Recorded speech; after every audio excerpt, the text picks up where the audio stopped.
సభ్యులందరికీ నమస్కారం. స్థిరచిత్త నిర్వాహకుల తరపున మీ అందరికీ హృదయపూర్వక స్వాగతం. ఈరోజు మన ముఖ్య అతిథి బంతి సిద్ధార్థ.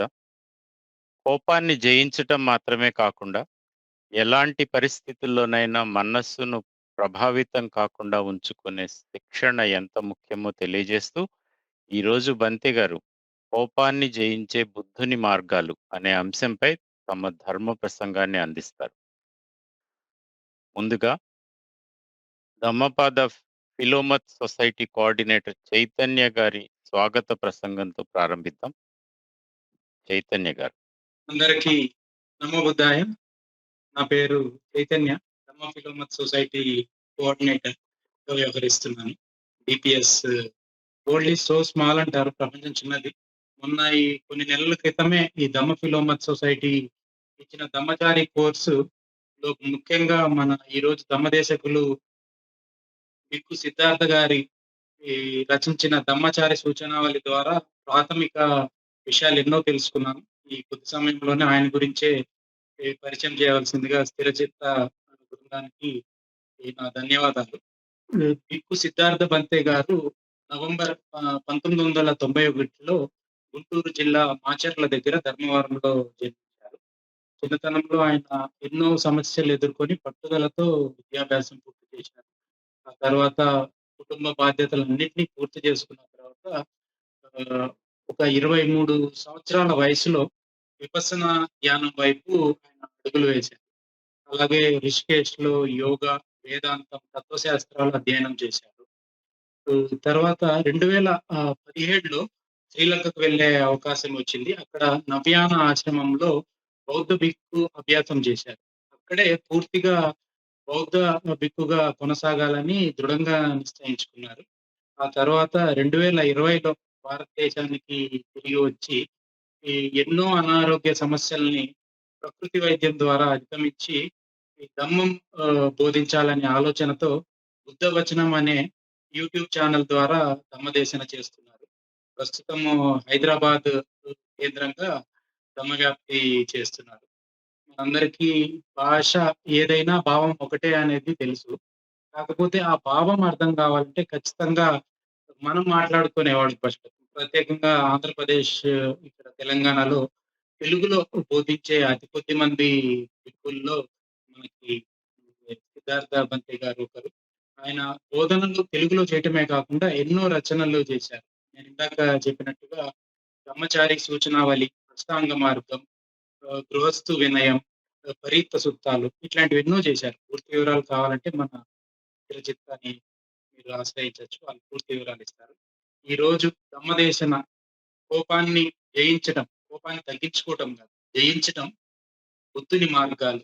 దీని గురించి అందరూ శ్రద్ధగా వినాలని, తదుపరి కార్యక్రమాన్ని మీటింగ్ హోస్ట్ అయిన మౌద్గలాయన్ గారు తీసుకెళ్లాలని కోరుతూ అందరికీ నమో బుద్ధాయ. Chaitanya DPS. Thank you Chaitanya గారు. ఇప్పుడు సిద్ధార్థ బంతి.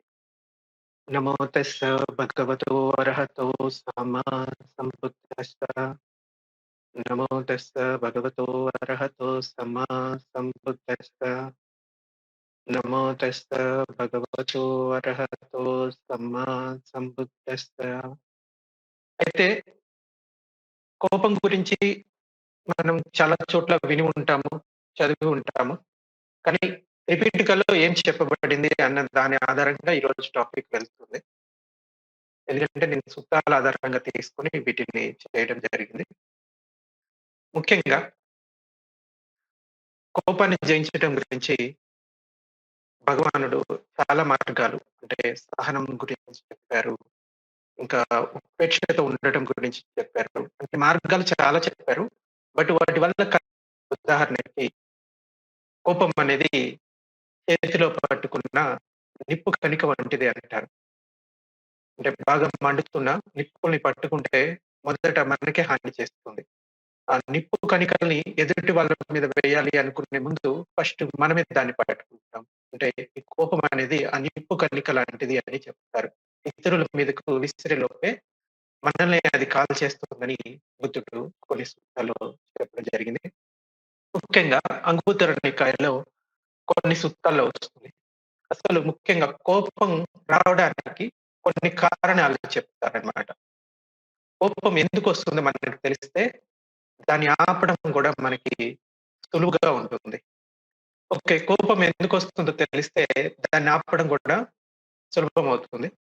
ముఖ్యంగా కోపం ఎందుకొస్తుందో తెలిస్తే దాన్ని ఆపడం గూడా సులభమవుతుంది. కోపం రావడానికి మనకి భగవానుడు ఈ సూక్తంలో 6 కారణాలు చెప్పాడు. దాంట్లో మొదటిది ఆశించింది జరగకపోవడం వల్ల. ఉదాహరణకి మనం ఒక విషయాన్ని ఇలాగే జరగాలి అని కోరుకుంటాం. అంటే ఇలా జరగాలని కోరుకునేది అక్కడ తన్హా అన్నది ఉత్పన్నమవుతుంది. తన్హా అన్నది పాలీ పదం. దాన్నే తృష్ణ అంటారు. అంటే మనం మళ్ళీ మళ్ళీ పొందాలి అనే కోరికని తృష్ణ అంటాము. మామూలు కోరిక వేరు. అది ఇంకా కంపల్సరీ నేను పొందాలి అనే ఆసక్తి వేరు. సో, ఈ తనహా కారణంగా అది జరగకపోవడం వల్ల మనకి కోపం అనేది వస్తుంది. మనం కోరుకున్న కోరికకు విరుద్ధంగా జరిగినప్పుడు మనసులో అసహనం కలిగి అది కోపంగా మారుతుంది. ఇది ఒక కారణం. రెండోది అహంకారం వల్ల. నేను అనే భావన బలంగా ఉన్నప్పుడు ఎవరైనా మనల్ని విమర్శించినా, లేకుంటే మన మాట వినకపోయినా మన అహం అన్నది దెబ్బతింటది. నన్నే అంటావా? నా మాట వినవా? అనే ఆలోచన కోపానికి మూలమవుతుంది.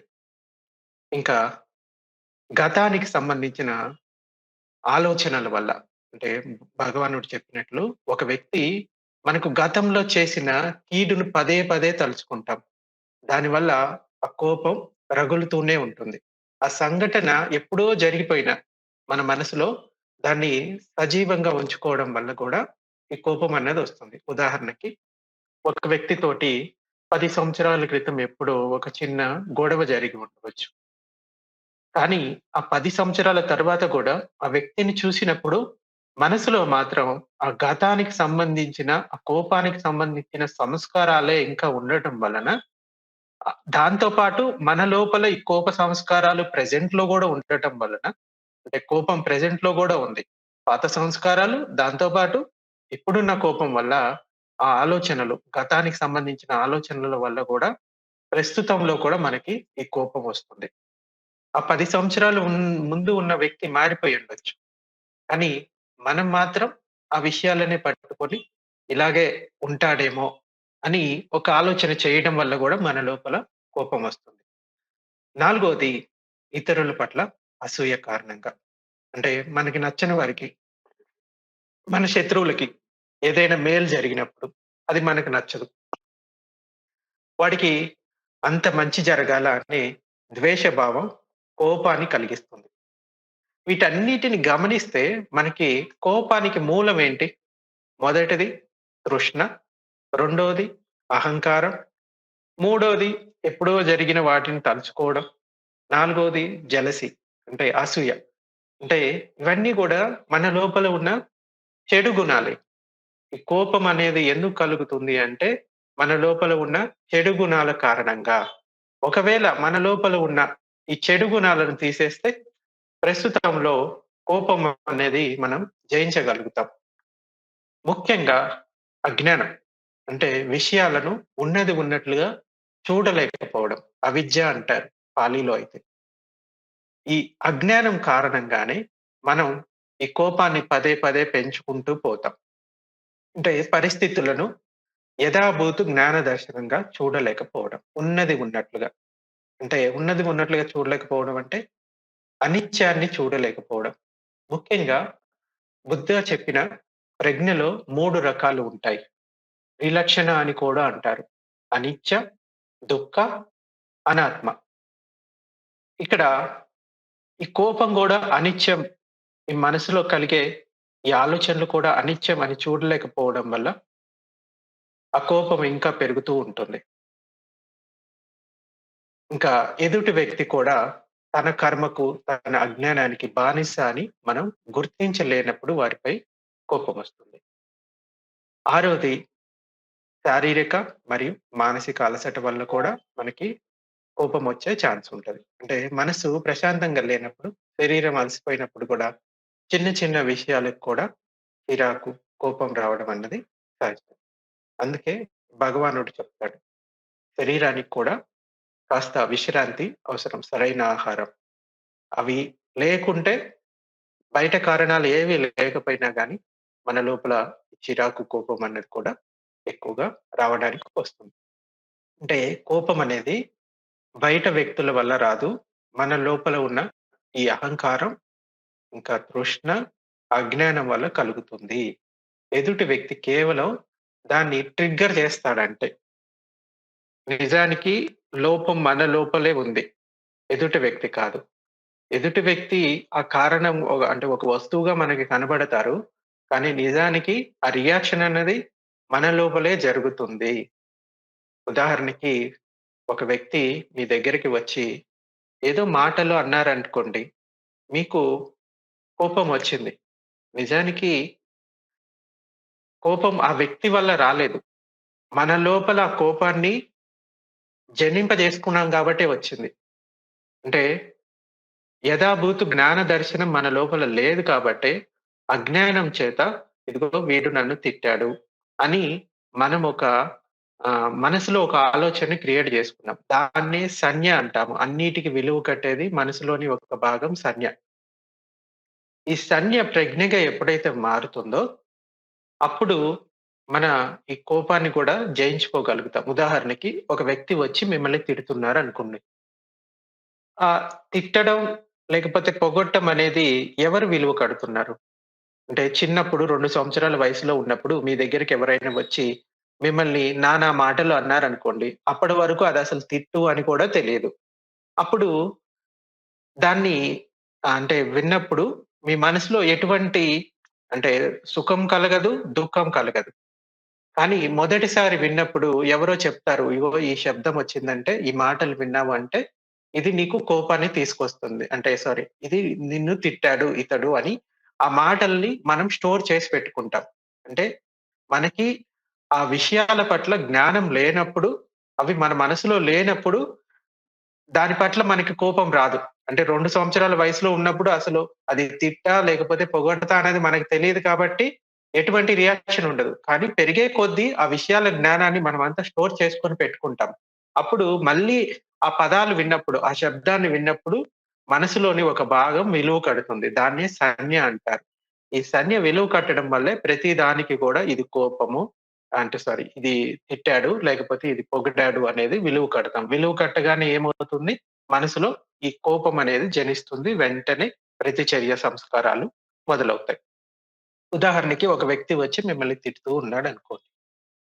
దానికి శబ్దంగా చూస్తే అంటే ఆ మాటల్ని మాటలుగా చూస్తే అవి తిట్లు గాని, పొగడ్తలు కానీ కేవలం మాటలు మాత్రమే నా చెవికి తాకాయి అని మాత్రమే చూస్తే అక్కడ ఆ కోపం అనేది జనించడానికి అవకాశం లేదు. అంటే బయట కారణాలు ఏవైనా ఉండొచ్చు. కానీ మనం, మనం మనసులో ఏం జనింప చేసుకుంటామన్నది మన చేతుల్లో పని. సో, దాన్ని దృష్టిలో పెట్టుకొని మనం రోజువారీ సంఘటనల్ని ఎరుకతోటి చూడటం. అంటే ఈ ఇంద్రియాల సంపర్కంలోకి వచ్చే విషయాలను అంటే కంటితోటి రూపాలను చూస్తాము, చెవులతోటి శబ్దాలను వింటాము, నాలుకతోటి రుచిని తెలుసుకుంటాము. హ్మ్. ఆహ్, ముక్కుతోటి వాసనలు తెలుసుకుంటాము. శరీరంతోటి స్పర్శలను తెలుసుకుంటాము. సో, ఈటి సంపర్కంలోకి వచ్చే ఏ విషయాలనైనా గాని అంటే వినడంలో వినడమే, చూడడంలో చూడడమే, వాసనలో వాసన. అంతే. ఇది మంచిది, ఇది చెడ్డది అని విలువ కట్టకుండా ఆ ప్రతి చర్యని ఆపేది మన చేతుల్లో ఉంటుంది. సో, ముఖ్యంగా కోపం వల్ల కలిగే ప్రధానమైన నష్టాలేంటంటే మన ఆరోగ్యం పాడైపోతది. బీపీ పెరుగుతది. నిద్ర లేకుండా పోతది. మానసిక అశాంతి కూడా ఉంటది. ఇంకా మన చుట్టూ ఉండే వాళ్ళ పట్ల సంబంధాలు కూడా నాశనం అవుతాయి. అంటే ఒక్క క్షణం కోపం జీవితకాలం నిర్మించుకున్న ఈ బంధాలన్నిటిని కూడా తెంచేస్తుంది. ఇంకా కోపం ఉన్న చోట మన జ్ఞానం పనికిరాదు. అంటే తెలివితేటలన్నీ కూడా పోతాయి. కోపంలో నిర్ణయాలు తీసుకునేటప్పుడు సరైన నిర్ణయాలు తీసుకోలేము. ఈ కోపాన్ని బుద్ధుడు ఒక చిన్న ఉదాహరణతోటి చెప్తాడు. బాగా మరుగుతున్న నీరున్నాయనుకోండి. ఆహ్, సలసల మరుగుతున్న నీటితోటి ఆ అడుగున ఉన్న వాటిని చూడగలుగుతామా? చూడలేము. ఎందుకంటే పైన మరుగుతూ ఉంది కాబట్టి. ఎప్పుడైతే ఆ మరగడం ఆగిపోతుందో, అప్పుడు కింద ఉన్న వాటిని మనం క్లియర్‌గా చూడగలుగుతాం ఆ నీటిలో. అదే విధంగా ఈ కోపం అన్నది మరుగుతున్న నీరు లాంటిది అని చెప్తాడు. ఈ కోపం ఉన్నప్పుడు మన తెలివితేటలు పనిచేయవు సరిగా. సరైన నిర్ణయాలు కూడా తీసుకోలేకపోవటం. ఇంకా కోపం అనేది ఒక విషం లాంటిది. దాన్ని మనం తాగి అవతల వ్యక్తి చనిపోవాలని ఆశించడం మూర్ఖత్వం అవుతుంది. మన ప్రశాంతతను మనం కాపాడుకోవడమే కోపంపై సాధించే అతి పెద్ద విజయం. అంటే ఇందాక చెప్పుకున్నాం కదా! మనం ఎదుటి వాళ్ళ మీద గెలవాలి అని మన లోపల కోపాన్ని జనింపజేసుకుంటే, ముఖ్యంగా మనకి మనమే హాని చేసుకునే వాళ్ళమవుతాం.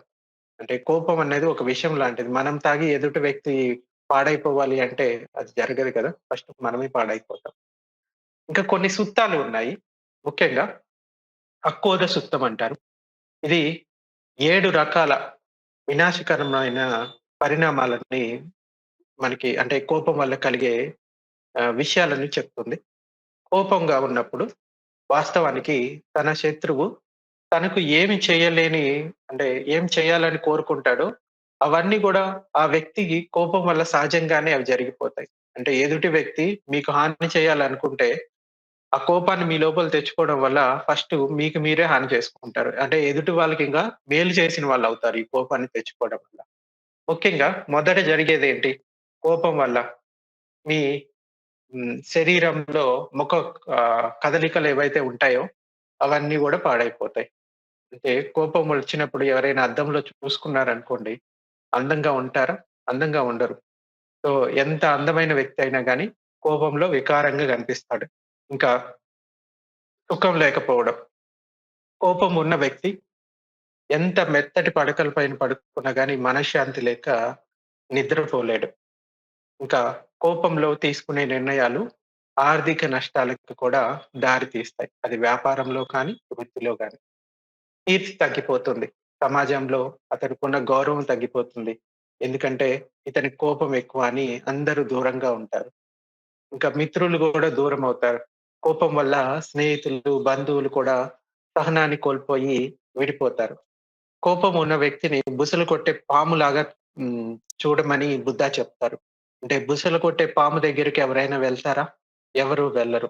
సో, అందుకోసం ఈ కోపం మన చుట్టూ ఉండే మనుషుల్ని కూడా దూరం చేస్తుంది. ఇంకా కోపం బుద్ధిని కమ్మేస్తుంది. ఏది మంచో, ఏది చెడో ఆలోచించే శక్తిని కూడా కోల్పోతారు వాళ్ళు. అంటే నిర్ణయాలు తీసుకునే సామర్థ్యం కూడా కోల్పోవడం. ఇంకా కోపంతో చేసే అకుశల కర్మల వల్ల మరణానంతరం చెడు గతుల్ని పొందుతారు. ముఖ్యంగా ప్రస్తుతం కనపడేదేంటి? మన జీవితంలో కోపం వచ్చినప్పుడు మనం అందం అంతా పోతది. మనం ఏం చేస్తున్నామో ఆ విచక్షణ కోల్పోతాము. మన చుట్టూ ఉన్న బంధాలను కోల్పోతాము. సో, ఈ విషయాలన్నిటిని కూడా గుర్తుపెట్టుకోవడం ఎందుకు ముఖ్యమంటే, వీటి వల్ల కలిగే నష్టాలను గుర్తుపెట్టుకున్నప్పుడు, ఆ కోపాన్ని వదలటానికి కొన్ని కారణాలు మనకు కనబడతాయి. ఈ నష్టాలేవి మనం గుర్తుపెట్టుకోలేదనుకోండి, ఆ కోపం వచ్చినా గానీ, దాన్ని కూడా మంచిది అని భావిస్తారు. సో, ఈ నష్టాలను గుర్తుపెట్టుకుంటే, మన లోపల ఎప్పుడెప్పుడైతే కోపమొస్తుందో, ఓహ్! ఇయన్నీ నష్టాలు జరుగుతున్నాయి గదా! దీన్ని వదిలిపెట్టడం మంచిది అని వదలడానికి ప్రయత్నిస్తారు. ఉదాహరణకి మనకి 'విశుద్ధి మగ్గలో' కామెంటరీలో ఒక ఒక ఇది ఉంటది. ఉదాహరణ. అదేంటంటే, ఒక వ్యక్తి శ్మశానంలోకి వెళ్లి, ఈ కట్టెలు అంటే శ్మశానంలో కాల్చడానికి ఉపయోగించే కర్ర ఉంటుంది కదా! ఆ కర్రని 2 వైపులా కాల్చారు అనుకోండి. అది కదిలిచ్చడానికి ఉపయోగించే కర్ర. 2 వైపులా కాలి ఉంటే దాన్ని పట్టుకోవడానికి వీల్లేదు. అదే విధంగా ఆ మధ్యలో పట్టుకుందాం అనుకుంటే, ఆ మధ్యలో అంతా గూడా అది మలంతో కూడి ఉంది అనుకోండి. అంటే ఏదో ఒక పేడ లాంటిది పూసి ఉంది. దాన్నెవరైనా పట్టుకోవడానికి ఇష్టపడతారా? ఎవరు ఇష్టపడరు. అదే విధంగా ఆహ్, ఏదైతే మలం పూసిన కర్ర ఉందో, ఈ కోపం గూడా అటువంటిదే. ఈ కోపాన్ని గూడా పట్టుకోడానికి అంటే, ఈ మలం పూసిన కర్రని పట్టుకుంటే ఎంత చీదర వస్తుందో, ఈ కోపాన్ని పట్టుకోవడం గూడా అటువంటిదే అని బుద్ధ చెప్తారు. సో, ఇవన్నీ ఎగ్జాంపుల్స్ ఎందుకు చెప్తున్నారంటే, ఈ కోపం ఎంత నష్టాన్ని చేస్తుంది, దానివల్ల ఎంత సఫర్ అవుతాము అనేది తెలుసుకోవడానికి ఉదాహరణలన్నీ. అంటే వదిలిపెట్టడానికి ఇవన్నీ కూడా మనకి మళ్ళీ మళ్ళీ గుర్తు చేసుకున్నప్పుడు, ఆ కోపం వచ్చినప్పుడు గుర్తు చేసుకున్నామనుకోండి, వదలడానికి ఈజీగా ఉంటుంది. ఇంకా కోపానికి 10 కారణాలు. ఎందుకు కోప్పడతామో తెలిస్తే దాన్ని ఆపడం సులువవుతుంది గదా! ముఖ్యంగా తన విషయంలో ఇలా అనుకుంటాడు. అతను నాకిలా కీడు చేశాడు. ఇంకా చేస్తున్నాడు అని భావించడం వల్ల తనకి కోపమొస్తుంది. అలాగే నాకిష్టమైన వారికి కీడు చేశాడు. అంటే బంధువులు లేకపోతే మిత్రులయ్యుండొచ్చు. సో, ఇలా ఆలోచించడం వల్ల అతనికి కోపమొస్తుంది. ఇంకా నాకు నచ్చని వారి విషయంలో అతను నా శత్రువుకి మేలు చేశాడు, చేస్తున్నాడు, ఇంకా చేస్తాడు అని భావించడం వల్ల కోపమొస్తుంది. ఇంకా ఎటువంటి కారణం లేకుండానే అకారణంగా కూడా కోపం వస్తుంది. సో, ఇలా 10 రకాల కారణాలని మనకి ఈ అఘాతవత్తు సుత్త అనే దాంట్లో బుద్ధ చెప్పడం జరిగింది. దీనికి పరిష్కారం ఏంటంటే, జరిగింది జరిగిపోయింది. దీన్ని మనం మార్చలేము అని ఉపేక్ష వహించడం ద్వారా ఈ 10 రకాల కోపాలను జయించవచ్చు. ఉదాహరణకి ఎవరైనా మనకి కీడు చేశారనుకోండి. అది జరిగిపోయిన విషయం. దాన్ని తలుచుకోవడం వల్ల ఇప్పుడు కూడా మనకి కోపం వస్తుంది. సో, అంటే ఎదుటి వ్యక్తి హాని చేస్తుంటే చూడమని అర్థం కాదు. జరిగిపోయిన విషయాన్ని మళ్ళీ తలుచుకోవడం వల్ల అది మనకే హాని చేస్తుందని గుర్తుపెట్టుకోవాలి. సో, మార్చలేని విషయాలను వదిలిపెట్టి వర్తమానంలో మనం సమతతోటి ఉండడానికి ప్రయత్నించాలి. ఇంకా ఇంతకుముందు మనం 5 మార్గాలను చూసాం. కానీ ఈ సుత్తాలో సారిపుత్త బంతే కోపం ఉన్న వ్యక్తులతో మనం ఎలా ప్రవర్తించాలో 5 అద్భుతమైన ఉదాహరణలతోటి వివరించారు. మొదటిది మాటలు బాలేవు కానీ పనులు బాగున్నాయి. అంటే ఒక వ్యక్తి మాటలు చాలా కటువుగా ఉండవచ్చు. కానీ అతను చేసే ప్రవర్తన అంటే చేతలు చాలా మంచిగా ఉంటే, ఆ చెడు మాటలను వదిలేసి అతని మంచి పనులను గమనించాలి. ఉదాహరణకి ఎదుటి వ్యక్తిలో మనకి కొన్ని నచ్చని విషయాలు ఉంటాయి. సో, మాటల పరంగా అతను బాలేనప్పుడు అతని చేతలు ఎలా ఉన్నాయి? అలా చూడడం అనమాట. అంటే ఎదుటి వ్యక్తిలో కొంత మంచి అయినా ఉంటుంది గదా! ఆ మంచిని చూడడం వల్ల ఆ వ్యక్తి పట్ల ఉన్న కోపాన్ని వదిలిపెట్టడానికి అది ఒక కారణంగా మనకి దొరుకుతుంది. ఇంకా పనులు బాలేవు, కానీ మాటలు బాగున్నాయి. ఒక వ్యక్తి ప్రవర్తన బాలేదు కానీ మాటలు తీయగా ఉంటే, అతని చేతలను వదిలేసి ఆ మంచి మాటలను స్వీకరించాలి. అలాగే మాటలు, పనులు 2 బాలేవు. కానీ మనసులో కొంచెం అతనికి కరుణ ఉంది. ఇంకో అతనిలో ఆ కొద్దిపాటి కరుణను గుర్తించి జాలి చూపాలి. ఇంకా మాటలు, పనులు, మనసు ఏవి బాలేదంటే ఇటువంటి వ్యక్తుల పట్ల మనం అత్యంత ఇంకా కరుణ చూపాలి. అంటే కోపం ఉన్న వ్యక్తి పట్ల మనం ఇంకా ఎక్కువ కరుణ చూపాలి. ఇంకా ఎందుకంటే అతను తన అజ్ఞానంతో తనను తాను నాశనం చేసుకుంటున్నాడు కాబట్టి. ఇంకా అన్నీ బాగున్నాయంటే ఇటువంటి వ్యక్తిని చూసి మనం ఇంకా సంతోషించాలి. దాన్నే ముదిత అంటారు. అంటే కొన్నిసార్లు ఎదుటి వ్యక్తుల్లో మనకి నచ్చని విషయాలు ఉంటాయి. అయితే వాళ్ళు మన జీవితంలో ఏదో ఒక చిన్న మంచి చేసుంటారు కదా!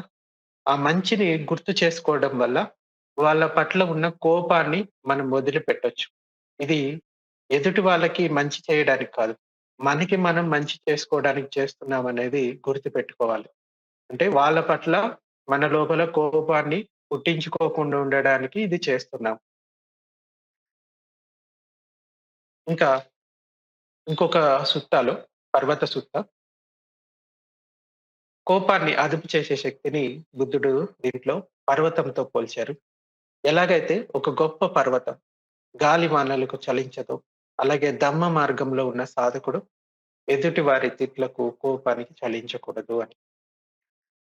కోపాన్ని జయించిన వ్యక్తి ఒక సప్తగిరి లాంటి స్థిరత్వం కలిగిన వానిలా హ్మ్, ఉండమని అంటే ఒక ఏకశిల పర్వతం లాగా ఆహ్, గాలికి, ఎండకి, వానకి అది ఎటువంటి చలనం లేకుండా స్థిరంగా ఉంటుందో, అలా ఉండాలి ఈ కోపతాపాలు వచ్చినప్పుడు కూడా అని బుద్ధ చెప్పారు. ఇంకా మనసులో ఎవరి పట్లైనా ఈ ద్వేషం కలిగినప్పుడు దాన్ని తొలగించుకోవడానికి బుద్ధుడు 5 రకాల చికిత్సలను కూడా చెప్పారు. మొదటిదేంటంటే మెత్తా భావన ప్రాక్టీస్ చేయడం. దీనివల్ల కోపాన్ని తగ్గించుకోవచ్చు. ముఖ్యంగా కోపం ఉన్న వాళ్ళు ఆనాపానసతి చేసే బదులు ఇది కూడా మెత్త చేయడం ఇంకా ఎక్కువ ప్రయోజకరంగా ఉంటుంది. అంటే ఎవరి మీదైతే కోపం ఉందో వారి పట్ల ఈ మైత్రిని ప్రాక్టీస్ చేయాలి. ఫస్టు ఈ మైత్రి ప్రాక్టీసు 4 రకాలుగా చేయొచ్చు. మొదట మనకి మనం మైత్రిని ఇచ్చుకోవాలి. ఎలా అంటే నేను సుఖంగా ఉండాలి, సంతోషంగా ఉండాలి, కోపం లేకుండా, ద్వేషం లేకుండా ఉండాలి, ఎటువంటి వైరం లేకుండా ఉండాలి. అని తనకి తాను ఫస్టు మైత్రినిచ్చుకోవాలి. ఆ తర్వాత తనకి నచ్చిన వారికి మైత్రినివ్వాలి. తనకు నచ్చిన వారు అంటే కోరికతో ఉన్నవారు కాదు. తనకి మేలు చేసేవారు ఉంటారు గదా! గురువులు కానీ, లేకపోతే సబ్రహ్మచారులు కానీ, తనకి నచ్చిన తోటి సాధకులు గాని, ఎవరైనా వారికి మైత్రినివ్వాలి. మనసులో వారిని తలుచుకుంటూ, వారు సుఖంగా ఉండాలి, సంతోషంగా ఉండాలి, ఆహ్, ఎటువంటి దుఃఖం లేకుండా ఉండాలి, వైరం లేకుండా ఉండాలి అని ఇలా రెండో స్టెప్‌లో వారికి మైత్రినివ్వాలి. తర్వాత మూడో స్టెప్‌లో మీకు ఎవరైతే నచ్చని వారు ఉంటారో వారిని మనసులో అనుకోని, వారు కూడా సుఖంగా ఉండాలి, సంతోషంగా ఉండాలి, వైరం లేకుండా ఉండాలి అని మనసులో ఈ మైత్రి భావన చేయాలి. నాలుగో స్టెప్‌లో అన్ని ప్రాణులు సుఖంగా ఉండాలి అని అంటే ఈ విశ్వంలో ఉన్న అన్ని ప్రాణులకు మైత్రినివ్వాలి. మొదటిసారే మీరు ఎవరైతే నచ్చని వ్యక్తులు ఉన్నారో వాళ్ళకి మైత్రి ఇవ్వడానికి స్టార్ట్ చేస్తారు గదా! అప్పుడేమవుతదంటే వాళ్ళని తలుచుకోగానే మీ లోపల ఇంకా కోపం పెల్లుబికి వస్తుంది. అప్పుడేమవుతుంది? ఈ కోపాన్ని తగ్గించుకోవడానికి సాధన చేయడం మొదలుపెట్టి, కోపాన్ని పెంచుకునే సాధన మొదలవుతది. అందుకోసం మొదట మీకు మీరు మైత్రినిచ్చుకోవడం వల్ల మొదట మనసు కొంచెం శాంతిస్తుంది. ఆ తర్వాత మెల్లగా మీకు నచ్చని వారికి కూడా మైత్రినివ్వడం ప్రారంభించవచ్చు. అందుకోసం డైరెక్ట్‌గా మీకు నచ్చని వారికి మైత్రినివ్వడం అన్నది కొన్నిసార్లు అది సరిగా పని చేయకపోవచ్చు. సో, ఈ విషయాన్ని గుర్తుంచుకొని మైత్రి సాధన చేసేటప్పుడు జాగ్రత్తగా ముందు మన మనసుని శాంతింప చేసుకొని, ఆ తర్వాత ఇచ్చే మైత్రిని ఆహ్, గొప్ప ఫలితాన్ని ఇస్తుంది. అందుకోసమే విపశ్యన సెంటర్స్‌లో వాళ్ళు మొదట విపశ్యన ధ్యానం చేసిన తర్వాత మైత్రిని ఇవ్వాల్సిందిగా చెప్తారనమాట. ఎందుకంటే విపశ్యన ధ్యానం వల్ల వాళ్ళ చిత్త సంస్కారాలు శాంతిస్తాయి. అప్పుడు ఇచ్చిన మైత్రి గొప్ప ఫలాన్ని ఇస్తుంది అని. ఇంకా వాళ్ళ పట్ల కరుణను చూపించడం. అంటే కోపం కలిగించిన వ్యక్తి తన అజ్ఞానం వల్ల తప్పు చేస్తున్నాడని గ్రహించి అతనిపై జాలి చూపించడం.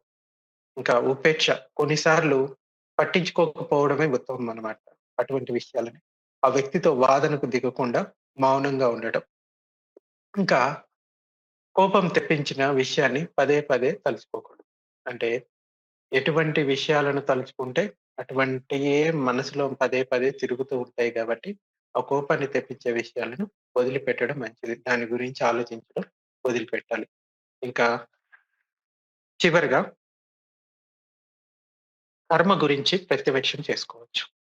అంటే నేను నా కర్మకి వారసుడిని. అతను తన కర్మకి వారసుడు. కోపం పెంచుకుంటే నాకే నష్టం అని మనకి మనం గ్రహించడం అన్నమాట. సో, ఎదుటి వాళ్ళు మనకి ఏం చేశారు అన్నది కాకుండా, మనకి మనం ఏం చూసుకోవడం చాలా ముఖ్యం. సో, ఈ కర్మ గురించి ఆలోచించటం వల్ల కూడా మనం కొంత ఇంకొకటాలో బుద్ధ ప్రాక్టికల్ వేలో మనకి కొన్ని ఎక్స్‌ప్లెయిన్ చేస్తారు. కొన్నిసార్లు ఈ మైత్రి గూడా పని చేయలేదనుకోండి. దానికి రీప్లేస్‌మెంట్ అన్నమాట ఇవి. కోపం కలిగించే ఆలోచన వస్తే వెంటనే దానికి వ్యతిరేకమైన మంచి ఆలోచనలు అంటే ఈ మైత్రి లేకపోతే కరుణ ఆలోచన చేయాలి. ఆ కోపాన్ని పట్టుకొని వేలాడకుండా దానికి బదులు వేరే ఆలోచన చేయడం అన్నమాట. అంటే ఒక చెడు గుణం ప్లేస్‌లో మంచి గుణాన్ని ప్రతిక్షింపజేయడం అన్నమాట. అంటే రీప్లేస్ చేయడం. ఇంకా ఈ కోపంలో ఉన్న ప్రమాదాన్ని గుర్తు చేసుకోవడం. కోపం వల్ల నా మనసు కలుషితమవుతుంది. ఇది నాకు ప్రమాదకరమని గ్రహించడం. అలాగే ఆ ఆలోచనలు అసలు పట్టించుకోకుండా వేరే పనిలో నిమగ్నం అవ్వడం. ఇది కూడా చేయొచ్చు. ఇంకా ఈ కోపం ఎందుకొచ్చింది? దీని వెనుక ఉన్న అసలు కారణం ఏంటని విశ్లేషిస్తే కోపం నెమ్మదిస్తది. అంటే పైన ఇందాక కారణాలు చెప్పుకున్నాం కదా! తృష్ణ వల్ల మనకి కోపం రావచ్చు. ఇంకా అహంకారం వల్ల రావచ్చు. మన లోపల ఉన్న ఇగ్నోరెన్స్ వల్ల గూడా మన లోపల కోపం రావచ్చు.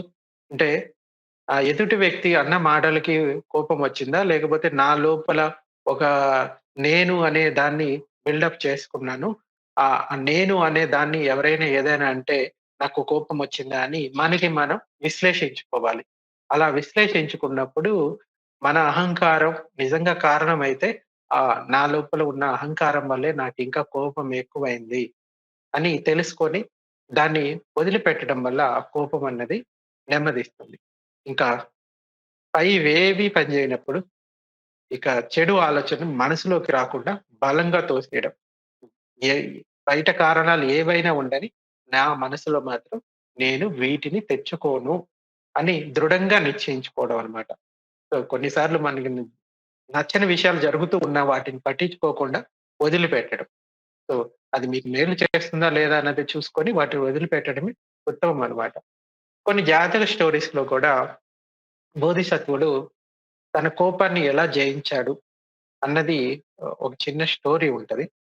ఇది చూల అంటే చుల్ల దమ్మపాల జాతక స్టోరీ అని ఉంటుంది. వారణాసిలో మహాప్రతాపుడు అనే రాజు ఉండేవాడు. ఆయన భార్య చంద్రాదేవి. వారికి దమ్మపాలుడు అనే కుమారుడు కలిగాడు. ఒకరోజు రాణి తన కుమారుడిని ఒడిలో ఉంచుకొని ఆడిస్తుంది. ఆ సమయంలో రాజు అక్కడికొచ్చాడు. కుమారునిపై ఉన్న ప్రేమతో రాణి రాజుని గమనించలేదు. సాధారణంగా రాజు వచ్చినప్పుడు రాణి ఆహ్, అప్రమత్తంగా ఉండి రాజును గమనించి ఆయన్ని ఆహ్వానించడము, ఆయనతో మాట్లాడడం చేయాలి. కానీ ఆహ్, రాణి పట్టించుకోకుండా ఆ పిల్లవాడితోటి ఆడుతూ ఉంది.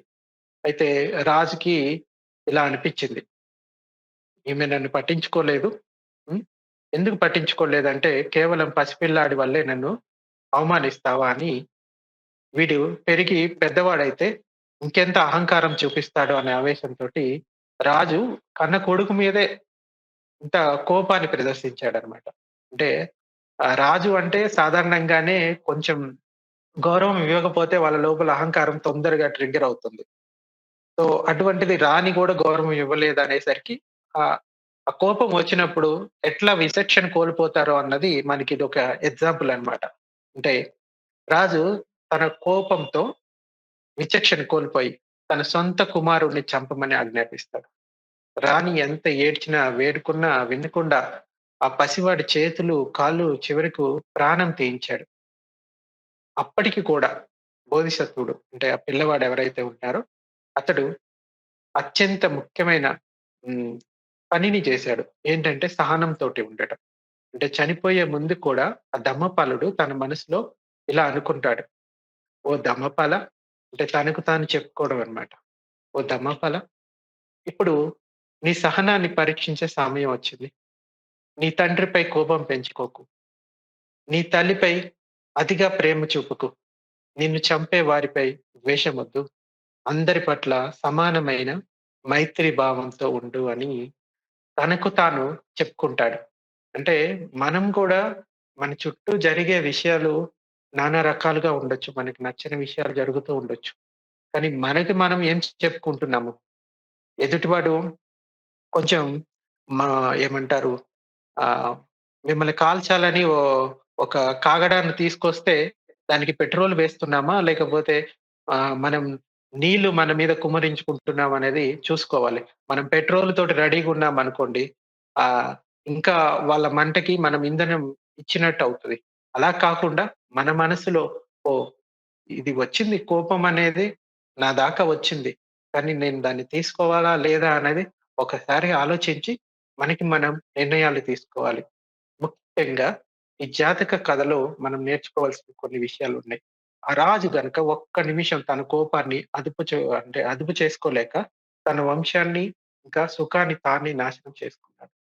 ఇంకా ఎంతటి కష్టకాలంలోనైనా మనసుని ప్రశాంతంగా ఉంచుకుంటే వాళ్ళ కర్మ బంధాల నుండి విముక్తి పొందవచ్చు.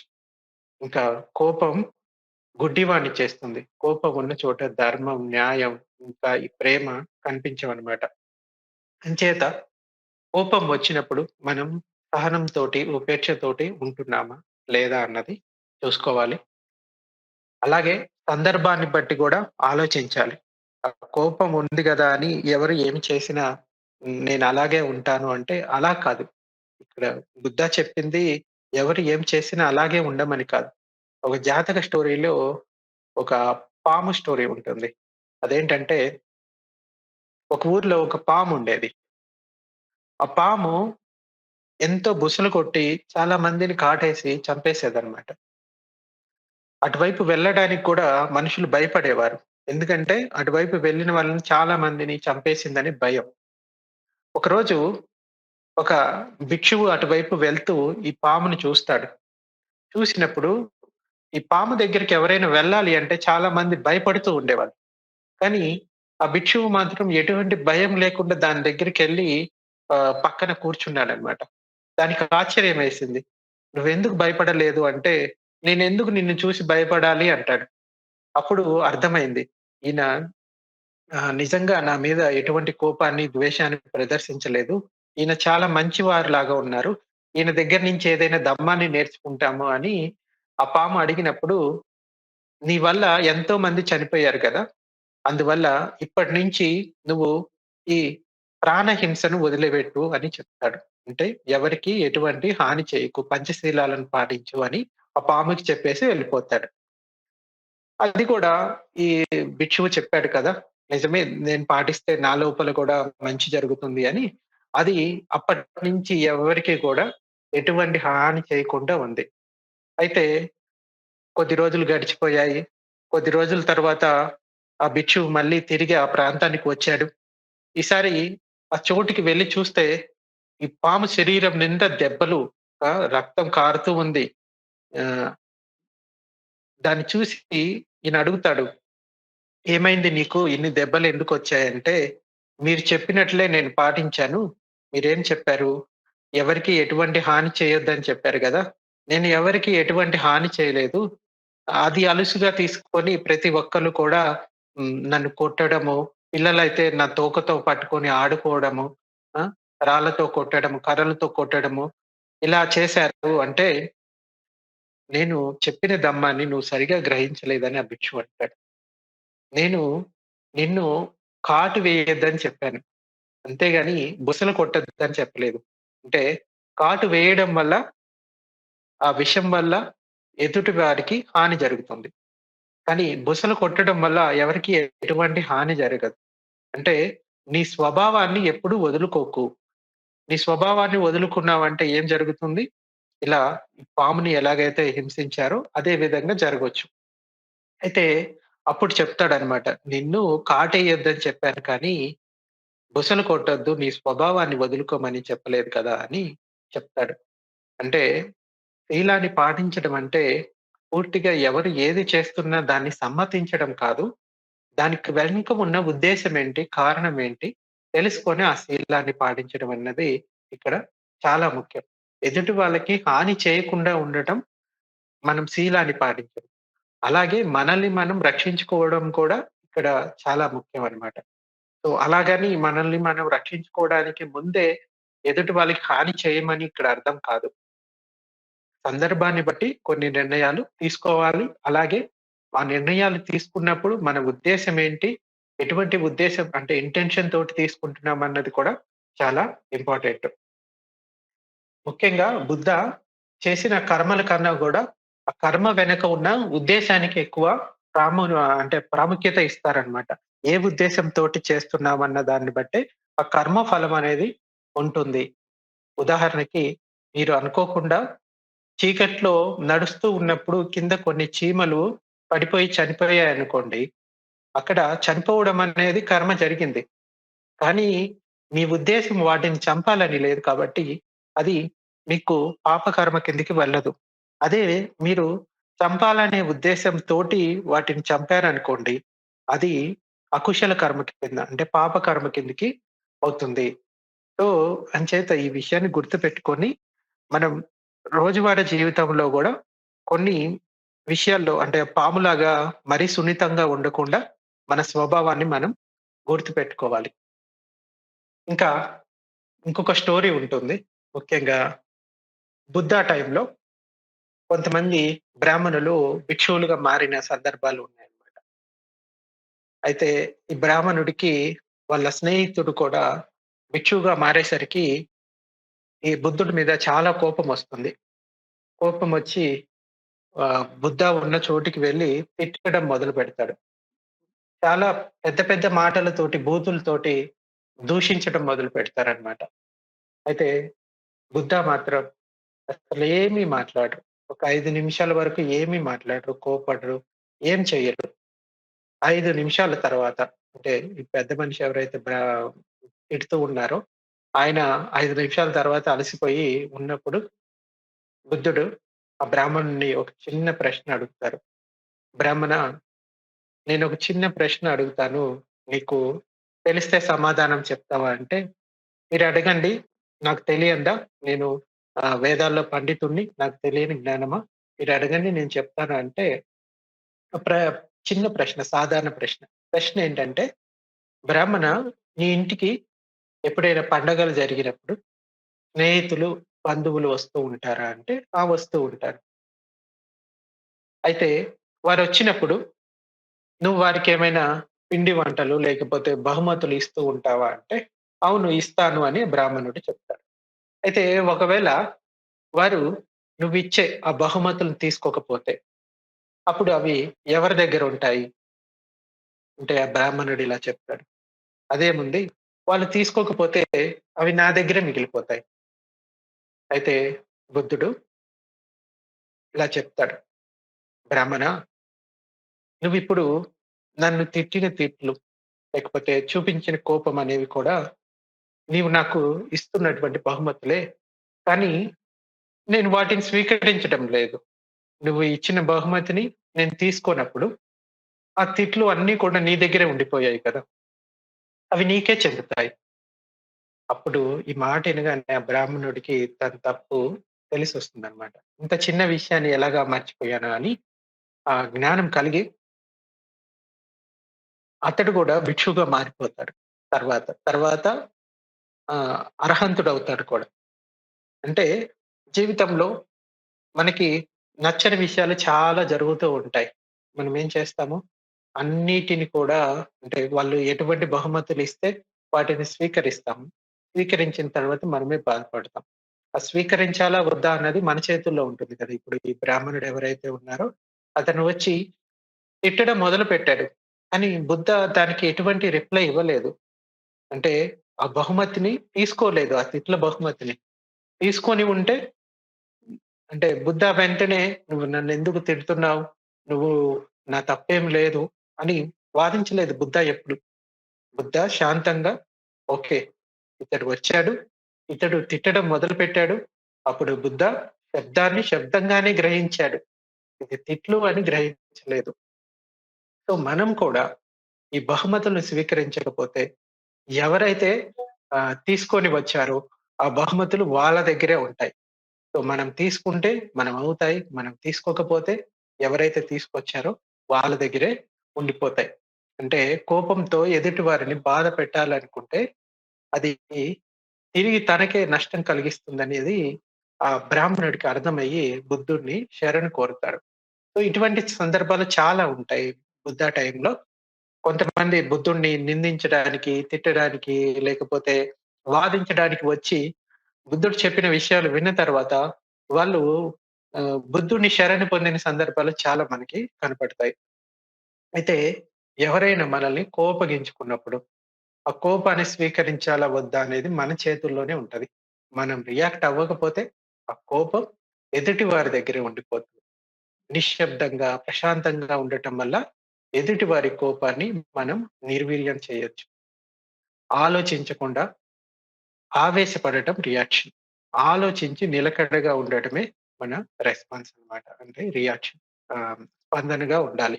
సో, ఎవరైనా మనల్ని ఏదైనా అంటున్నారంటే, ఒక 2 నిమిషాలు ఆగాలి. లేకపోతే అట్‌లీస్ట్ ఒక 30 సెకండ్స్ ఆగి, ఓకే. నేనిప్పుడు దీనికి రియాక్ట్ అవ్వాలా? వద్దా? రియాక్ట్ అయితే ఎటువంటి విషయాలు జరుగుతాయి? ఒకవేళ రియాక్ట్ అవ్వకపోతే ఎటువంటి విషయాలు జరుగుతాయి? అని ఆలోచించి వాటికి రియాక్ట్ అవ్వాలా? లేదా? అన్నది పెట్టుకోవాలి. సో, ఇందాక చెప్పుకున్నాం గదా! కోపాన్ని తగ్గించుకోవడానికి మైత్రి ధ్యానం ఒకటి. దాని గురించి ఇంకొంచెం ఎక్కువ డీటెయిల్డ్‌గా ఉంది. సో, శత్రువుని ద్వేషంతో జయించలేము. కేవలం ప్రేమతోనే జయించగలం అన్నది బుద్ధుని ప్రధాన సూత్రం అన్నమాట. అంటే వైరం వైరంతో ఎప్పటికీ శాంతించదు. అది అవైరంతోటే శాంతిస్తుందనేది ధమ్మపదంలో ఒక గాథలో బుద్ధ చెప్తారు. ఇంకా ఎదుటి వారిలోని మంచిని చూడడానికి ప్రయత్నించడం ద్వారా మనలోని కోపం క్రమంగా తగ్గుతుంది. ఇంకా కోపం వచ్చినప్పుడు తక్షణమే స్పందించకుండా ఉండడమే గొప్ప సాధన. ఇంకా కోపంలో ఉన్నప్పుడు మాట్లాడితే అనర్థాలు జరుగుతాయి. ఆ సమయంలో మౌనంగా ఉండటమే మనకి అంటే మన లోపల ఉన్న ఆవేశాన్ని తగ్గిస్తుంది. ఇంకా ఓర్పుగా ఉండటం అనేది ఒక తపస్సుగా చెప్తాడు బుద్ధ. బుద్ధుడి కాలంలో ఒక భిక్షువు ఉండేవారు. పున్న అనే భిక్షువు. ఆ పున్న భిక్షువు తన ప్రాంతం నుంచి బుద్ధ ఉన్న చోటికి వచ్చి ఆహ్, భిక్షువుగా మారి, ఆ తర్వాత సాధన చేసి ఆహ్, ధ్యానంలో ఉన్నత స్థితులను కూడా పొందుతారు. పొందిన తర్వాత తన గ్రామానికి తిరిగి వెళ్లి అక్కడున్న ప్రజలకి కూడా ఈ ధమ్మాన్ని బోధించాలి అనుకుంటారు. అయితే బుద్ధ దగ్గరికెళ్లి ఆ గ్రామానికి వెళ్ళడానికి పర్మిషన్ తీసుకోవడానికి అడుగుతాడు. బుద్ధ అంటారు, నువ్వుంటున్న ప్రాంతంలో ఉండే ప్రజలు చాలా క్రూరంగా ఉంటారు అని విన్నాను. ఒకవేళ నువ్వు ఇలా అంటే సాధువుగా ఉన్నావు. అక్కడ నువ్వు వెళ్ళినప్పుడు వాళ్ళు నీకు ఎటువంటి భిక్షను వేయలేదనుకో. అంటే భిక్షు అంటే భిక్షాటన మీద జీవిస్తారు కాబట్టి, వాళ్ళు నీకు ఎటువంటి ఆహారాన్ని భిక్షగా వేయలేదనుకో. ఏం చేస్తావు అని అడుగుతారు. అయితే పున్న భిక్షువు చెప్తాడు. "బంతే వాళ్ళు భిక్షం వేయలేదు అంతే గదా! ఇంకా నన్ను తిట్టలేదు కదా!" అని సరిపెట్టుకుంటానంటాడు. సరే ఒకవేళ వాళ్ళు గనక తిట్టడం మొదలుపెట్టారనుకో, అప్పుడేం చేస్తావు అంటే, వాళ్ళు కేవలం మాటలతోటి అంటున్నారు. ఇంకా నన్ను కర్రలతోటో, లేకపోతే రాళ్ళతోటో, మట్టి బిడ్డలతోటి కొట్టట్లేదు గదా! అని అనుకుంటాను బంతే. మరి ఒకవేళ వాళ్ళు గనక నిన్ను రాళ్ళతోటి, కర్రలతోటి కొట్టడం స్టార్ట్ చేశారు బంతే, వాళ్ళు కేవలం నా మీద కరుణతోటి కొట్టి వదిలేశారు. నన్ను చంపలేదు గదా! ఇంకా ప్రాణాలతోటి వదిలేశారు కదా! అని అనుకుంటాను.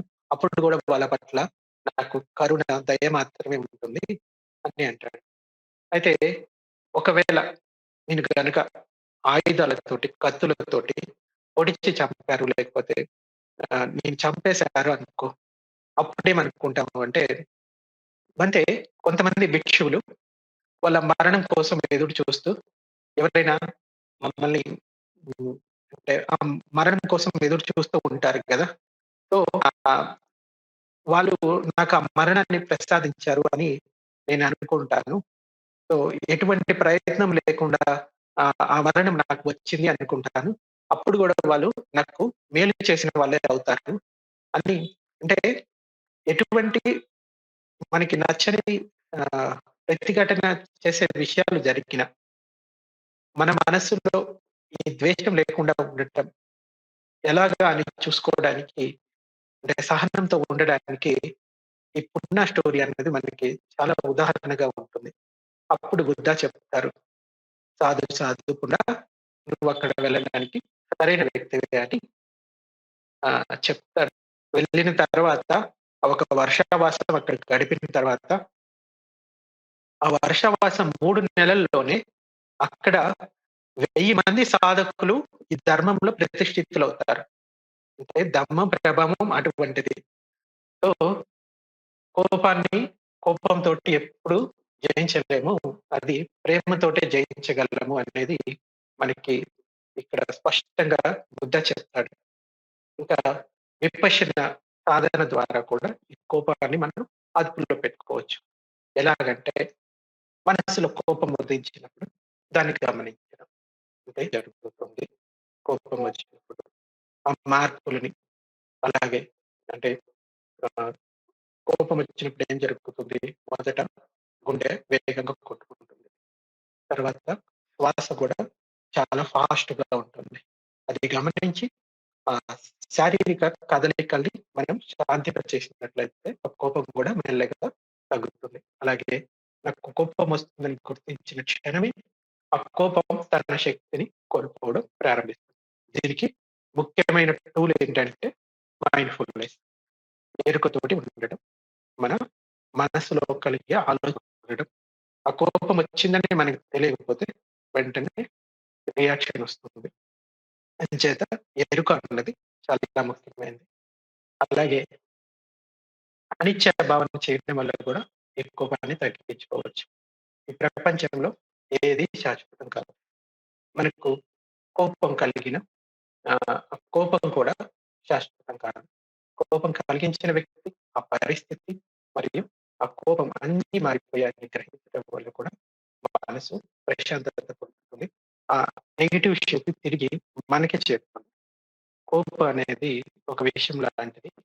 దాన్ని తాగేది మనం, కానీ చనిపోవాల్సింది అవతల వ్యక్తి అని ఆశించడం మూర్ఖత్వం. మనం చేసే ప్రతి పని అంటే మన కర్మకు మనమే బాధ్యులని గుర్తించడం వల్ల కూడా ఆ కోపాన్ని అదుపులో ఉంచుకోవచ్చు. సో, ధమ్మపదంలో మనకి చెప్పిన ఒక గాథ ఉంది.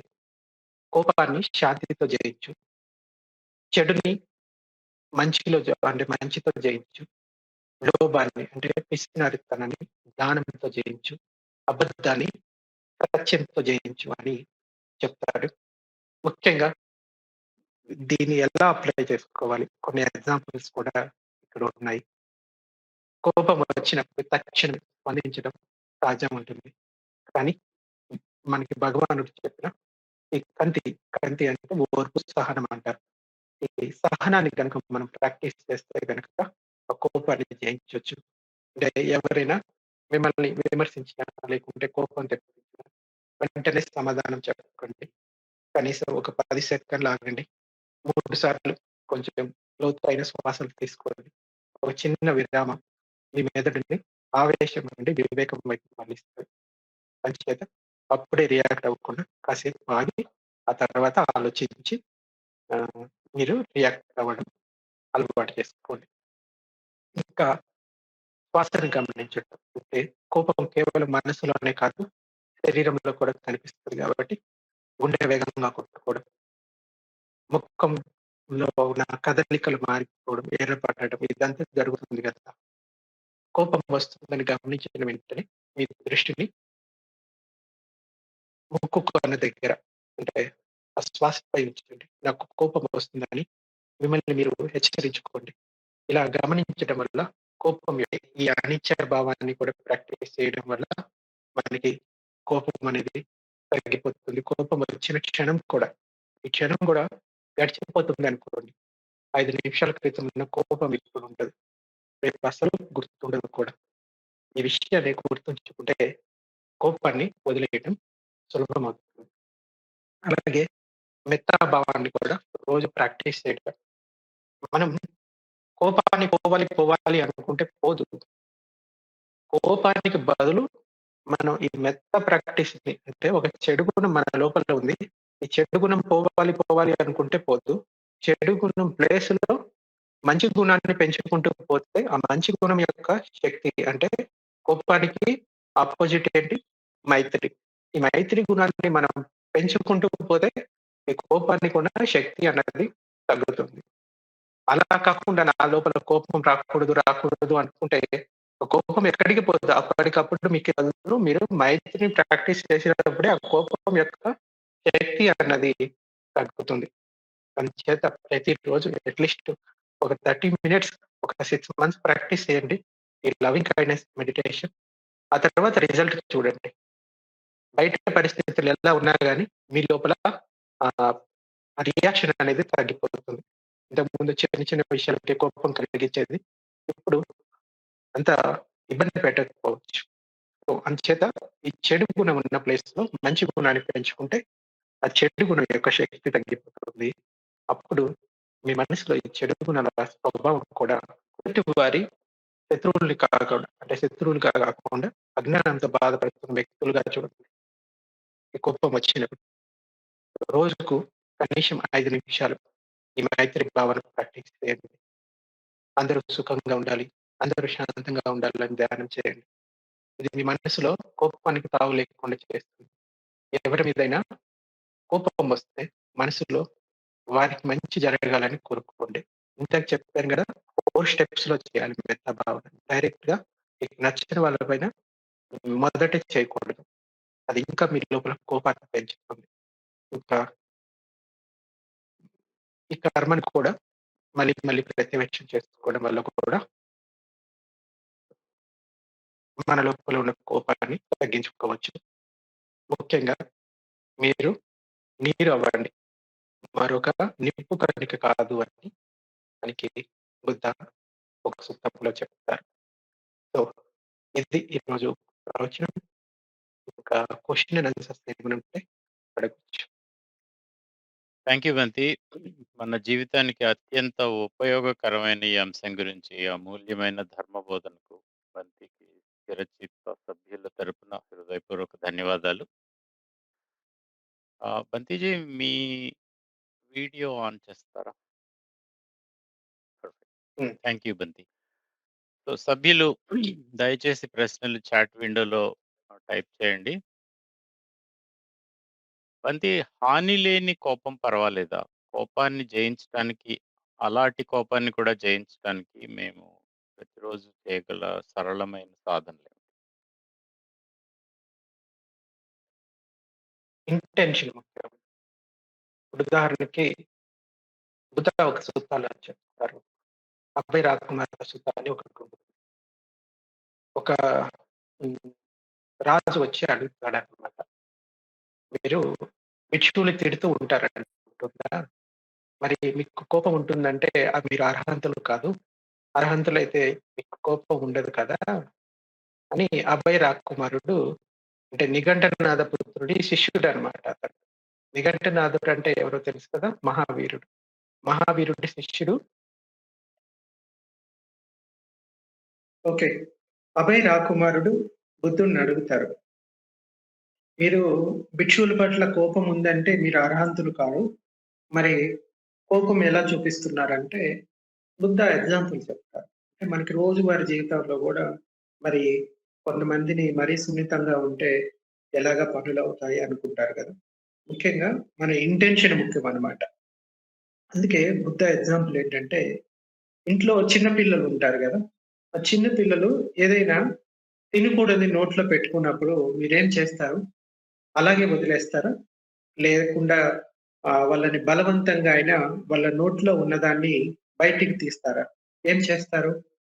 బలవంతంగా అయినా గాని వాళ్ళ నోట్లో పెట్టుకున్న దాన్ని బయటికి తీస్తారు. ఎందుకంటే అది వాళ్ళకి హాని చేస్తుంది కనుక.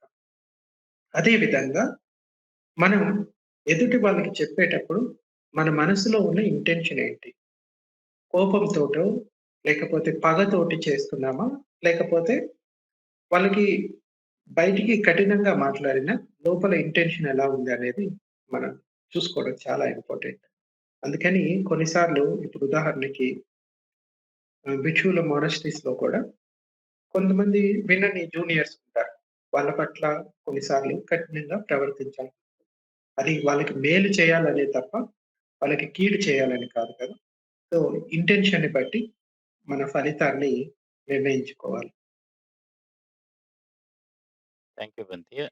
అలాగే ఏదైనా సందర్భంలో అలా హ్మ్. పిల్లలతో మాట్లాడేటప్పుడు కానీ, మంచి బుద్ధులు చెప్పేటప్పుడు గానీ, కోపాన్ని అణిచిపెట్టకుండా ఆరోగ్యంగా వ్యక్తపరచడానికి బౌద్ధం ఏం చెప్తోంది? కోపాన్ని వ్యక్తపరచడం అన్నది మనకి మనం విశ్లేషించుకోవాలి. ఎదుటి వాళ్ళ మీద మనం ఏదైతే కోపంగా మాట్లాడతామో, అంటే ఎవరైనా మన పట్ల కోపంగా మాట్లాడినప్పుడు మన మనసుకి ఎలా అనిపిస్తుందో, మనం గూడా ఎదుటి వాళ్ళతో అదే మాటలు మాట్లాడినప్పుడు వాళ్ళకి కూడా గాయం కలిగిస్తది గదా! ఈ విషయాన్ని గుర్తు చేసుకొని, మనం మాట్లాడే మాటల పట్ల ఒకసారి ఆలోచించి, ఎవరైనా మనతోటి ఇటువంటి మాటలు మాట్లాడినప్పుడు మనకి దుఃఖం కలిగితే, మనం గూడా అటువంటి మాటలు మాట్లాడడం వల్ల వాళ్ళకి కూడా బాధ కలుగుతది. సో, ఇలా ప్రతిపక్షం చేసుకొని కొన్నిసార్లు అంటే ముఖ్యంగా దమ్మం పట్ల అవగాహన లేని వాళ్ళు ఇంకా ఎక్కువ కోపాన్ని, కఠినమైన మాటలను ప్రదర్శిస్తారు.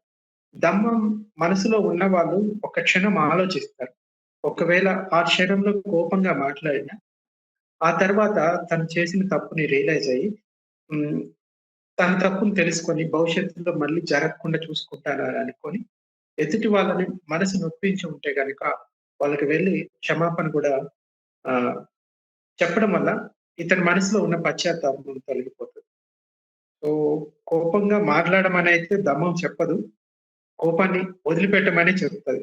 అసలు కోపానికి కారణాన్ని వెతికి దాన్ని వదిలిపెట్టడమే ముఖ్యం. మొదట చెప్పుకున్నాం గదా! తృష్ణ వల్ల కోపం వస్తుంది. అహంకారం వల్ల వస్తుంది. అవిద్య వల్ల వస్తుంది.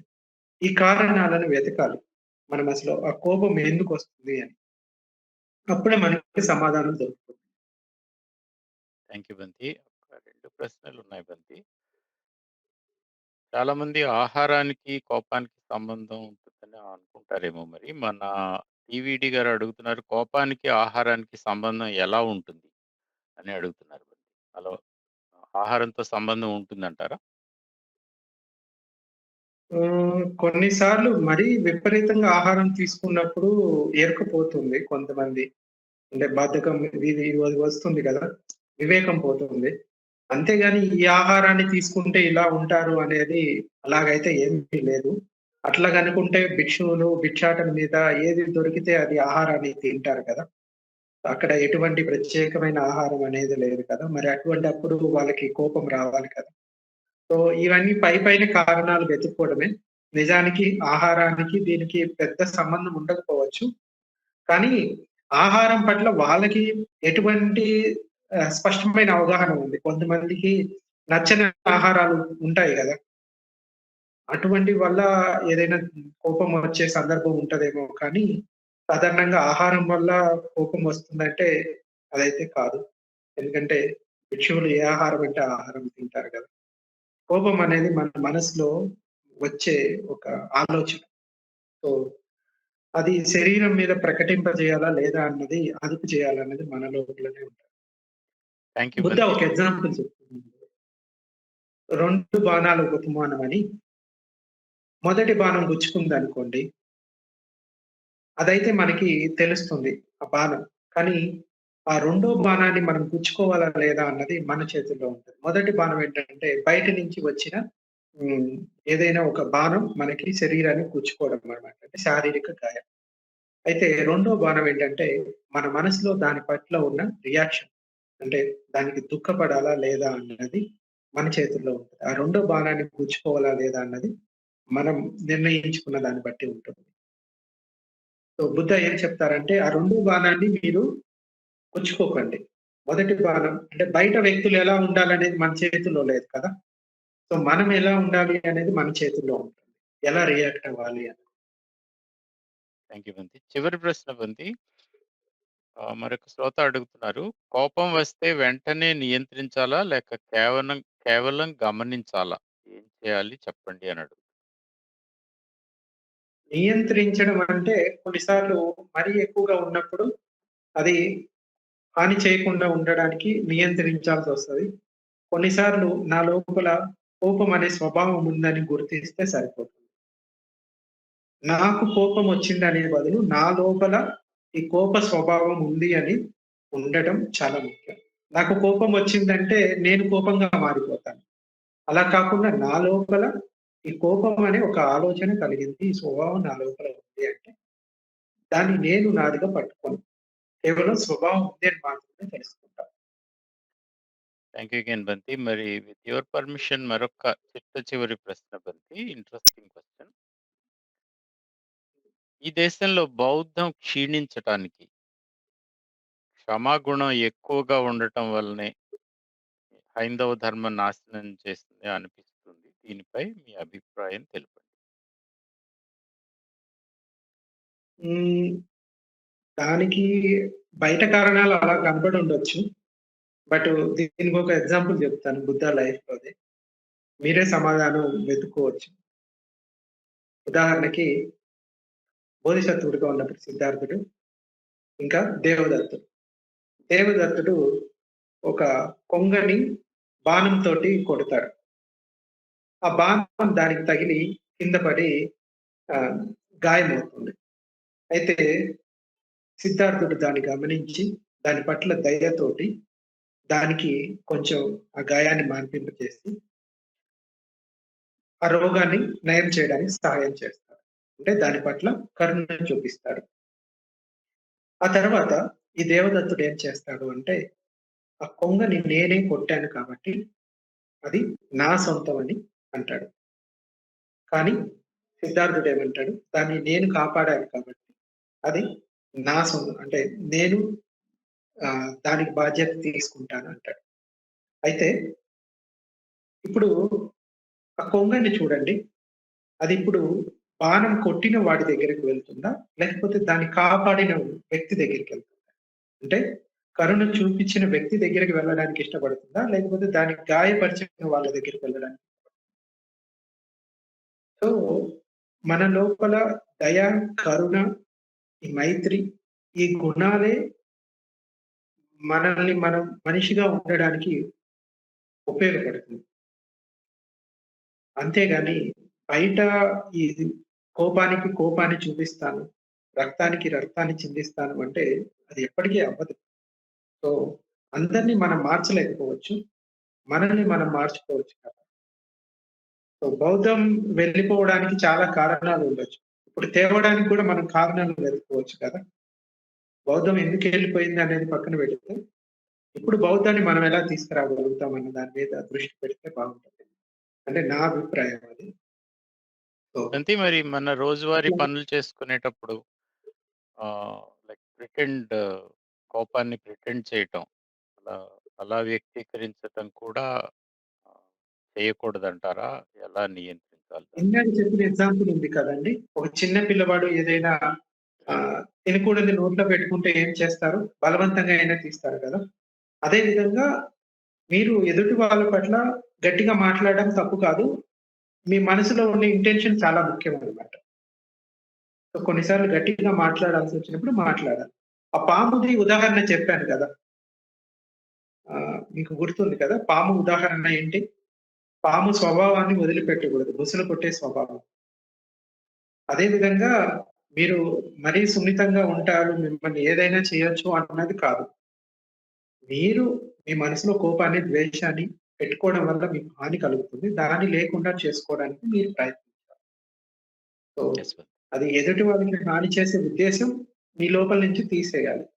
అలాగని ఎదుటి వాళ్ళు హాని చేస్తున్నప్పుడు వాళ్ళకి సానుకూలంగా మారమని కాదు ఇక్కడ ఉద్దేశ్యం. యెస్ బంతి. So, thank you. గృహస్థులుగా ఏం చేయాలనేది పలానా రూల్ అనేది ఏమీ పెట్టలేదు బుద్ధ. భిక్షువులకే కొన్ని రూల్స్ అనేది ఉంటుంది. అయినా కూడా మన కర్మలే మనకి ఫలితాలను ఇస్తాయి కాబట్టి చేసే ప్రతి కర్మ పట్ల అంటే మనం ఎలా ఉంటే ఇప్పుడు ఎదుటి వాళ్ళ పట్ల మనం సానుభూతి చూపిస్తే అది వాళ్ళకి మంచి చేస్తుంది కదా! అలా కాకుండా ప్రతి చిన్న విషయానికి కోపాన్ని చూపిస్తూ, ద్వేషాన్ని చూపిస్తూ ఉంటే శత్రువులు పెరుగుతూనే పోతారు. సో, ఏం చేయాలనేది మన మీదే ఆధారపడి ఉంటుంది. యెస్ బంతి. అన్నీ మనకి నచ్చినట్టుగా ఉండకపోవచ్చు రోజు. బట్ మనం ఎలా రియాక్ట్ అవ్వాలనేది మన లోపల ఉంటుంది. అంతే. యెస్ బంతి. మరి బంతి ఇక్కడితో ప్రశ్నోత్తరాల భాగాన్ని ముగిద్దాం. ఈరోజు మాకు అందించిన అమూల్యమైన ప్రసంగానికి మరొక్కసారి కృతజ్ఞతలు బంతి. మరి మన ఆంజనేయ రెడ్డి గారి సందేశం విందాం. ఆంజనేయ రెడ్డి. సందేశం కాదు కానీ నేను చెప్పాలనుకున్నాను. ఈ లైఫ్ రిలేటెడ్ ఇష్యూస్ ఇలాంటివి ఈరోజు మనం కోపాన్ని గురించి చాలా చక్కగా చెప్పారు అంతే. ఇలాంటివి ఎన్నో ఉన్నాయి. అలాంటి టాక్స్ పెట్టుకుంటే బాగుంటుంది మనకు. డైలీ లైఫ్‌లో పనికొచ్చే ఫర్ ఎగ్జాంపుల్ జెలసీ. అదేవిధంగా కోపము, జెలసీ ఇట్లాంటివి చాలా ఉన్నాయి కదా! దానికి సంబంధించిన టాపిక్స్ ఐడెంటిఫై చేసి టాక్స్ పెట్టుకుంటే చాలా బాగుంటుందని నా అభిప్రాయం. ఈరోజు ఈ టాక్ చాలా చక్కగా జరిగింది. చాలా బాగుంది. ఇది చాలామంది ఇందాక ఎవరో క్వెషన్ ఏశారు. దీనివల్ల బౌద్ధం దెబ్బతినిందని. కరెక్ట్ కాదు. బౌద్ధం ఉన్నప్పుడే పెద్ద సామ్రాజ్యాలు ఏర్పడినాయి. అశోకుడి సామ్రాజ్యం గాని, హర్షవర్ధన్ సామ్రాజ్యం గాని ఏర్పడినాయి. బౌద్ధం పోయిన తర్వాతే అన్నీ పోయినాయి. ఇది ఒక ఫాల్స్ ప్రాపగాండా తెలిసి తెలియకుండా మాట్లాడేవాళ్ళు చేసే పనులివి. ఇవి బుద్ధుడు పర్సనల్ లైఫ్‌లో కొన్ని విషయాలు చెప్పారు. మన మన కాండక్ట్ గురించి చెప్పారు గానీ, ఈ స్టేట్ క్రాఫ్ట్‌లో ఇవన్నీ చెప్పలేదు ఆయన. దాన్ని ఇప్పుడు వీళ్ళు ఎంతసేపు వీళ్ళు చెప్పేది ఏంటంటే బౌద్ధం వచ్చింది కాబట్టి శాస్త్రం నశించిపోయింది. నాకు ఒక పెద్ద రిలీజియస్ గురువే చెప్పాడు నాకు ఆ మాట. నేను అప్పుడు ఇదే చెప్పానండి, మీరు చదవండి. బుద్ధుడి టైంలో మన బౌద్ధం ఉన్నంత కాలం ఈ దేశంలో ఎక్కడ ఇలాంటి పరిస్థితులు ఏర్పడలేదు. బౌద్ధం పోయిన తర్వాతనే ఈ దండయాత్రలు ఇవన్నీ వచ్చాయి. మరి మీలో అంత శాస్త్రం ఉంటే ఎందుకు అట్లా అయింది? ఇది ఒక విషయం. రెండవది, కోపం అన్ని సిచ్యువేషన్స్ లో కోపం రాకూడదా అనేది కూడా చాలా మంది ఎక్స్ప్లెయిన్ చేశారు. జే కృష్ణమూర్తి కూడా ఎక్స్ప్లెయిన్ చేశాడు. మన బడాబంతే కూడా ఎక్స్ప్లెయిన్ చేశాడు. దాని వెనక ఇంటెన్షన్ ఏమిటి అని చెప్పి తెలుసుకోవాలి. మన intention to correct the other person అంటే కొంచెం గట్టిగా మాట్లాడినా కూడా పర్వాలేదు. మన ఇంటెన్షన్ వాడిని ఇన్సల్ట్ చేయాలని ఉండకూడదు. అది how to help him out అని చూడాలి. అలాంటివి మనం మన విఘ్నత మీద ఆధారపడి ఉంటుంది. అవతల వాళ్ళని మనం హాని చేయకుండా, వాళ్ళకి ఇన్సల్ట్ చేయకుండా, కొంచెం కటువుగా చెప్పినా కూడా పర్వాలేదు. వాళ్ళకి కూడా మన మీద నమ్మకం ఏర్పడుతుంది. ఇంకొక ముఖ్యమైన విషయం చెప్పారు, వెంటనే రియాక్ట్ కాకూడదని. మాకు పోలీస్ ట్రైనింగ్ లో మొదటే చెప్పేవాడు, మీ మీద నీకు ఎప్పుడన్నా ఒక స్ట్రాంగ్ మెమో ఏదన్నా మీ సీనియర్ ఆఫీసర్స్ రాస్తే వెంటనే రిప్లై ఇవ్వద్దు. You sleep over it for a couple of days, think about it and then give a reply అని చెప్పేవాళ్ళు. అది చాలా ముఖ్యమైనది. మనం ఏమైతే వెంటనే రియాక్ట్ అయిపోతాం. వెంటనే రియాక్ట్ 2 రోజులు ఆలోచించండి, 2 రోజులు ఆగండి, తర్వాత రియాక్ట్ కాండి. ఈ లోపల కొంచెం ఆలోచించండి. ఇలాంటివి చిన్న ప్రాక్టికల్ ఐడియాస్ చాలా ఉన్నాయి. ఇలాంటి బౌద్ధంలో చాలా ఉన్నాయి. ఇప్పుడు బంతే టాక్స్ మీరు వింటుంటే, మన రోజు ఆయన దీంట్లో పెడుతున్నారు, ఆర్టిఫిషియల్ ఇంటెలిజెన్స్ వేసి మన కాన్సర్వేషన్ స్టైల్లో కూడా వస్తున్నాయి ఈ బుద్ధ వచనం. దీంట్లో వింటుంటే మనకు డే టు డే లైఫ్ లో పనికొచ్చే చాలా విషయాలు ఉన్నాయి. వాటిని మనం తెలుసుకొని, వాటిలో ఏమైనా డౌట్ మనం నెక్స్ట్ టాక్ లో కూడా ఇలాంటి టాక్ పెట్టుకొని, డౌట్స్ ఏమన్నా ఉంటే మనతో అడిగితే క్లారిఫై చేస్తారు. అంతేగాని ఈ వాళ్ళు వీళ్ళు చెప్పే మాటలంతా వినాల్సిన అవసరం లేదు. బౌద్ధం అనేది is a treasure. So much of useful information is there in Buddhism. It's all man related, మన లైఫ్ రిలేటెడ్ ఇష్యూస్ చాలా డిస్కస్ చేశారు బౌద్ధం ఆ రోజుల్లోనే. ఒక్కోసారి నాకే ఆశ్చర్యం వేస్తుంది, ఈ విషయాలన్నీ ఎందుకు అంత ముందుగానే ఆ రోజుల్లోనే వాళ్ళు ఆలోచించారు, ఈనాటికి మనం ఆలోచించుకున్నాం అన్నాం. అందువల్ల ఈ రోజు టాక్ పర్టికులర్ గా మంతే గారికి కలిసినాను, చాలా చక్కగా ఉంది. ఇలాంటి talks more and more talks will be there. So అప్పుడు అర్థమైంది ప్రజలకి బౌద్ధం మన డే టు డే లైఫ్ ఏ విధంగా రిలేటెడ్ అని చెప్పి తెలుసుకుంటారు. ఏదో పురాణాల కథలు, పిచ్చి కథలు చెప్పడం కాదు. సో ఈ మన డే టు డే లైఫ్ లో మన కోపం అనేది ఎంత ఇంపార్టెంట్ ఇష్యూ. అది మన చాలా good relations between husband and wife కూడా ఈ కోపం వల్లే నాశనం అయిపోతా ఉంటాయి వెరీ ఆఫ్. అది కొంచెం ఆలోచించి, కొంచెం వెంటనే రియాక్ట్ కాకుండా చిన్నగా ఒక రోజు తర్వాత, 2 రోజుల తర్వాత రియాక్ట్ అయితే బాగుంటుంది. ఇది రాజా గారికి నేను చెప్తానే ఈ టాక్ ఆర్గనైజ్ చేశారు ఆయన. ఇలాంటివి ఇంకా కొన్ని ఉన్నాయి, మనం ఐడెంటిఫై చేస్తాము, ఐడెంటిఫై చేసి విందాము. అది మనకు మా అందరికీ బాగుంది. ఈరోజు అటెండెన్స్ కూడా బాగుంది, 70 పీపుల్ పైన వచ్చారు ఈరోజు. ఇది తెలుసుకుంటే వాళ్ళు దే షుడ్ అండర్స్టాండ్ బుద్ధిజం మనకి ఏ విధంగా డే టు డే లైఫ్ పనికి వస్తుంది అనేది తెలుసుకుంటే అప్పుడు ఆటోమేటిక్ గా they realize its value. Thank you so much. మరి ఇప్పుడు ఒక్క నిమిషం సార్ సార్, చెప్పండి వెంకటేష్ వెంకట్. గారు. కోపానికి సంబంధించి ఒక 80 వీడియోలు చేసామండి. ఎవరైనా వినాలి అనుకుంటే యూట్యూబ్ లో ప్లేలిస్ట్ ఉంటుంది. మనకి త్రిపీఠిక టీవీ అని యూట్యూబ్ ఛానల్ ఉంది. త్రిపీఠిక టీవీ యూట్యూబ్ ఛానల్ అంతే. దాంట్లో ప్లేలిస్ట్ ఉంటుంది, స్టాప్ ద యాంగర్ అని. ఆ ప్లేలిస్ట్ లో ఇంకా కోపానికి సంబంధించిన సూత్రాలు చాలా ఉన్నాయి. సో అది వింటే ఇంకా ఎక్కువ నాలెడ్జ్ వస్తుంది. థ్యాంక్ యూ బంతి. మరి ఇప్పుడు ఉపాసిక గీతాంజలి గారి ధన్యవాదాలు. Vandami Siddhartha Bhante, I offer my heartfelt gratitude and deep sadhuvat to you for this profound and enlightening Dhamma discourse. Today, Bhante beautifully guided us to understand true nature of anger. Through your insightful examples, Bhante, we understood how anger takes form and how deeply it affects one's physical and mental well-being. Your guidance on practicing the 4 Brahma Viharas has truly inspired us to lead a more mindful, compassionate, and happy life. Thank you, Bhante, for your wisdom, compassion, and sharing Dhamma with us. With our deepest gratitude and respect, thank you so much. Namo Buddhaya.